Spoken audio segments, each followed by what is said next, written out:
വസ്തുക്കൾ കാൽവരിയാകത്തിൽ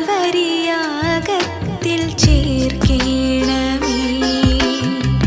ഹൃദയത്തിൻ നോവുകൾ ഏകുന്നിതാ, തകർച്ചയും വീഴ്ചയും സമർപ്പിക്കുന്നു.